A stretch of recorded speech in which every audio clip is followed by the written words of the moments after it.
ब्रह्मांड का एक अटल नियम है, कर्म लौट कर आता ही है।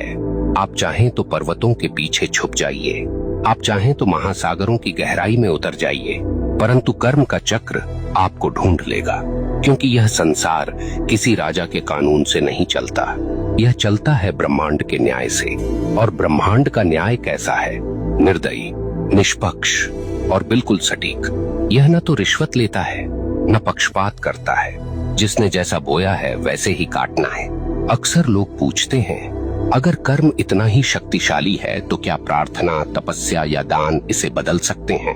सुनिए, प्रार्थना से आपका हृदय शुद्ध हो सकता है, तपस्या से आपका मन स्थिर हो सकता है, दान से आपके कर्मों में प्रकाश जुड़ सकता है, परंतु जो किया है उसका फल भुगते बिना कोई विकल्प नहीं।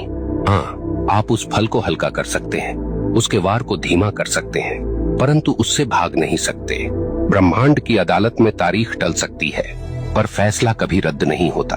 अब सोचिए, जब आप किसी इंसान के साथ अन्याय करते हैं तो वास्तव में क्या होता है? वह इंसान आपको कोसता है, उसकी आत्मा से निकली आह सीधी ब्रह्मांड तक पहुंचती है और ब्रह्मांड इसे दर्ज कर लेता है।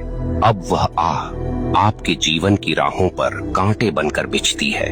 कभी वह आपके काम बिगाड़ देती है, कभी वह आपके घर में कलह भर देती है, कभी वह आपके मन को बेचैन कर देती है।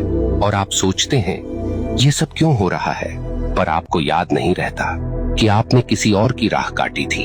आप भूल गए, पर ब्रह्मांड ने नहीं भुलाया। यहाँ एक बात और समझ लीजिए, कर्म केवल नकारात्मक नहीं होता। जैसे बुरा कर्म लौटता है, वैसे ही अच्छा कर्म भी लौटता है। कभी किसी को सच्चे दिल से सहारा दिया तो वह सहारा एक दिन आपके लिए दीवार बनकर खड़ा हो जाएगा। कभी किसी का दिल सच्चे भाव से खुश किया तो वह खुशी आपके जीवन में रोशनी बनकर लौटेगी। ब्रह्मांड का यह न्याय इतना गहन है कि वह एक छोटी सी मुस्कान को भी व्यर्थ नहीं जाने देता, और न ही एक छोटे से अपमान को। यहाँ मैं आपको एक कठोर सत्य बताना चाहता हूँ, आपका कर्म केवल आपकी वर्तमान जिंदगी को प्रभावित नहीं करता, यह आपके अगले जन्म तक जाता है।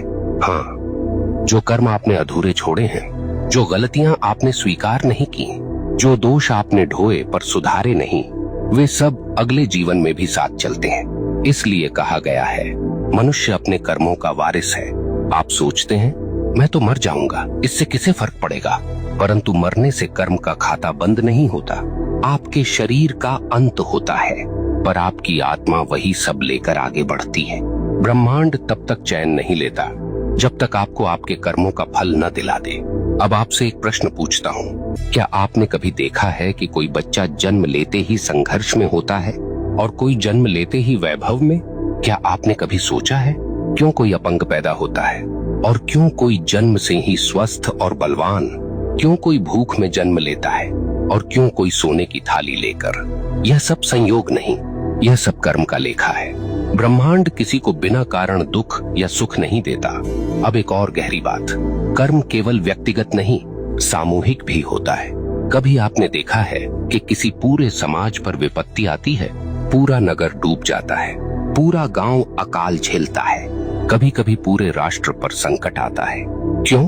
क्योंकि उस समाज के सामूहिक कर्म का परिणाम वही होता है। अगर लोग सामूहिक रूप से अन्याय करें, सामूहिक रूप से भ्रष्टाचार करें, सामूहिक रूप से निर्दोषों को सताएं, तो उसका फल सबको भुगतना पड़ता है। यही कारण है कि इतिहास गवाह है, सभ्यताएं उठीं और सभ्यताएं मिट गईं,